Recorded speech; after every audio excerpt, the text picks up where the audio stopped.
Hey everybody, welcome to Disneyopolis. My name is Bryan and I am so glad that you are back here. We are at City Hall as always for another great show. As promised, Paper Duffy is back. I assume he said he got the zucchini spots off the ceiling, so that's always good. Today's show is going to be kind of fun. It's first things to do when you show up at Walt Disney World. Now, if you're like me, if you're like anybody really who travels there, unless you happen to live right there in the Orlando area, or you've flown in the night before, driven in the night before, and stayed at a hotel, your first day means you're probably only going to get there about halfway through the day, which means if you're also like me, you don't want to blow a park ticket for just a half a day. Not all of us go down there all the time, 2-3 times a year. Some of us, have some space in between our trips. And so we want to make the most of that first day that we're actually in the parks. So what are you supposed to do? Well, I've got some ideas for you that I think are kind of fun. These are some things that my family and I have done ourselves, and it has actually been a lot of fun, and it's created some really neat memories. So let's just kind of go through the list in no particular order.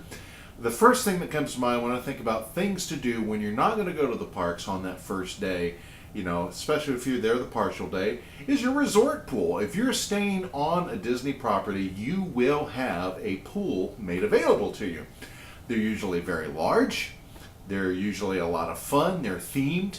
And honestly, they can be really, really relaxing. Almost all of them, at least the major pools. There's some quiet pools throughout some of the resorts, but almost all the big pools have lots of chairs for you to sit in, places for you to store your stuff while you're there, plenty of towels, and what's more is most of them have some sort of a wet bar where you can get soft drinks or not so soft drinks, little snacks, things like that, grown-up beverages if you wish.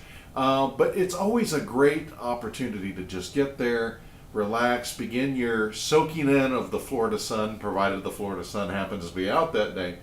But it's a lot of fun too, and like I said, and they usually have all kinds of activities for grown-ups and little ones alike. So your resort pool would be one of the first things that I would advise you to take advantage of on your first partial day at a Walt Disney World resort. Up next, what I like to call Cheeseburger and a Nap. Most of us, if we have flown, that means because of the TSA restrictions, we've spent at least a couple hours at the airport eating chintzy airport food, flying, and depending upon your distance from Walt Disney World or Disneyland, whichever way you go, most of those aren't going to have anything measurable as far as snacks are concerned, or at least a real meal. And so when you arrive, you're probably going to be hungry. And what's great is most Walt Disney World resorts have a food court. And while you're not going to get hot cuisine or anything, there will be some things that you can pick up and enjoy, kind of grab and go kind of things, and you can even take them out to the pool as far as that goes if you want to do that, or you can stay in the air-conditioned cafeteria style there. But when you're done with that, go get a nap. Chances are you've been, like I said, you've been up early, making sure you're at the airport with plenty of time to go, and so you're probably tired too. So that's what I call doing the cheeseburger and a nap, so make sure you do that. Disney Springs. Disney Springs is another great thing that I recommend people do. It's not like it used to be when it was Downtown Disney. Back when we first started going as a family, there was a lot to do at Downtown Disney, and then there was not a whole lot to do at Downtown Disney over the years. Well, Disney has really put the elbow grease to it, renamed it Disney Springs, and there's a lot to do. There are a lot of places to shop. There's a lot of places to eat. And there's a lot to see. They even have live performers in certain places at Disney Springs. So fun thing to do, fun place to go, and I highly recommend it. And it's especially fun if you go at night. But again, we're talking about right after you get into the greater Orlando area and Lake Buena Vista in particular. Walk around your resort. These resorts, this is not your standard chain hotel. There's a lot going on usually, and even if it's not as far as activities, there's a lot going on in the theming and the construction of the place, and there's a lot to take in. And if you're a camera hound like my wife is, there's a lot of pictures that can be taken. So again, walk around your resort. If you're at a themed resort such as Pop Century, all kinds of stuff to photograph. Get pictures of all the icons. If you're on the boardwalk, take pictures off the water. Take pictures of the friendship boats as they come in and out. Take pictures of everything, because there's a lot to do there, and there's a lot to see. Which brings me to my next one. Take pictures.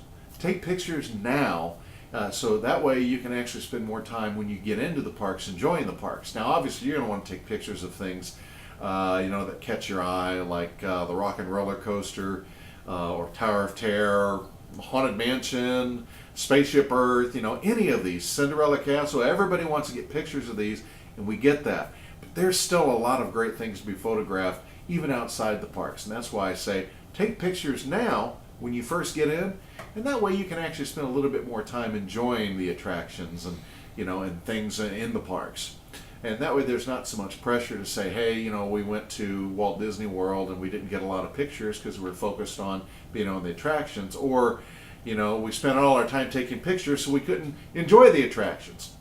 Take advantage of the nighttime activities that are there at the resort that you're staying at. We always tell people, listen, there's always something going on at a Walt Disney World resort. I know, for instance, when we stayed at Bay Lake at the Contemporary, they actually had a movie night that was going on during that time. It gave you an opportunity to get, of course, the Disney movie is out under the stars, weather permitting, and it really is a lot of fun. You get a chance to see some really fun movies. They make a big deal of it. There's popcorn, there's all kinds of good stuff. Or if you're staying, Wilderness Lodge, I think they have a campfire night there too. So take advantage of some of the things going on at the resorts themselves after you've had an opportunity to tour the resort, as we said earlier. Watch the must-dos when you get in. Stacey Oswald is on every television at every Disney resort, and usually it is the default channel when you turn the television on. So you can watch it. It's a lot of fun. 30-minute show, 15-minute show. They've kind of changed up the format here and there, but it'll give you a great idea of what there is to do once you get into the parks at Walt Disney World and other things. So that, again, is something that I highly recommend. And it's kind of a rite of passage if you're actually on a Disney vacation at a Walt Disney World resort, to sit down and watch Stacy do the must-dos. Resort hopping is another thing that's a lot of fun to do. Again, you've got time to kill. You're not going to want to blow a park ticket for a half a day. Unless you've got an annual pass, you're going to want to hang on to that and make the most out of it. So go to the different resorts. If you've got your own transportation, that makes it easy. If you're renting a car or you brought your own vehicle, or if you just want to get on Disney transportation, there's a way to get to everywhere, from everywhere in the Walt Disney World Resort. Be that friendship boat, be that Disney bus transportation, be it the monorail. Lots to do, lots to see, and that's without ever going into the parks. And also don't forget that there are other activities that you can take advantage of too. There are some resorts where you can you can rent watercraft. There are resorts where you can rent a horse. At the boardwalk you can rent Surrey bikes. So it's a lot of fun, a lot of great stuff to do. Seriously, check those things out. A lot of great things. Next thing I would say is catch some dinner at one of the resorts that you're not staying in. The reason I say that, the resort you're not staying in, it gives you a chance to get outside your little sphere of what you're going to see for the next few days while you're at a Walt Disney World resort and staying there. And this is a great way not only to get a chance to see other resorts, but to experience some really great food. We routinely, when we go, we don't generally stay at a place like the Polynesian, but we'll go have dinner there. Be that at at Kona Cafe or at Ohana or Whispering Canyons is another great one to go get a good meal. They're Disney prices, which means they're going to be a bit more expensive than just eating out at the house. But still, it's a great time for everybody. You get your belly full and let you turn in for the night, having had an opportunity to catch some really neat things at different resorts and getting a good meal. Fireworks, if they're within view for you, is another great thing to do. And usually there is access to see some sort of fireworks in most Disney properties. Not all of them.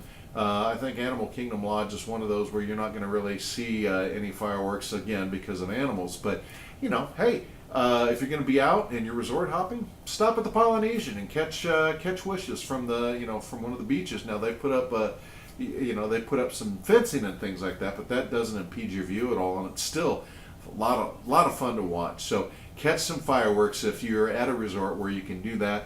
And again, all of these are just merely suggestions. They're things that I personally recommend. They're things that I've done, and that way you still taking in a great big bunch of fun stuff to do for that first partial day that you're there. You don't feel like you got cheated because you purchased a one-day ticket that maybe wasn't a park hopper, and you only went for 3 or 4 hours, and then that ticket's gone. These are, like I said, these are just culled from mine and my family's years of experience in going to different Disney resorts. As always, if you have any ideas for what are good things to do on a partial day at Disney, first things to do, I like to call them, mention them in the comments. If I didn't pick you, if I didn't mention yours, I'd love to hear what you have. We all would. As always, we also appreciate any time that you come to the channel, that you give us a thumbs up there by rating it. And as always, please subscribe. We love getting new subscribers. When you subscribe, I get a notification of it, and I share it with the folks around here at City Hall and at Disneyopolis. And again, we would love to have you as a subscriber if you've not yet done so. As always, we appreciate you coming by. We are Disneyopolis. We are everything Disney all the time. You have a fantastic day.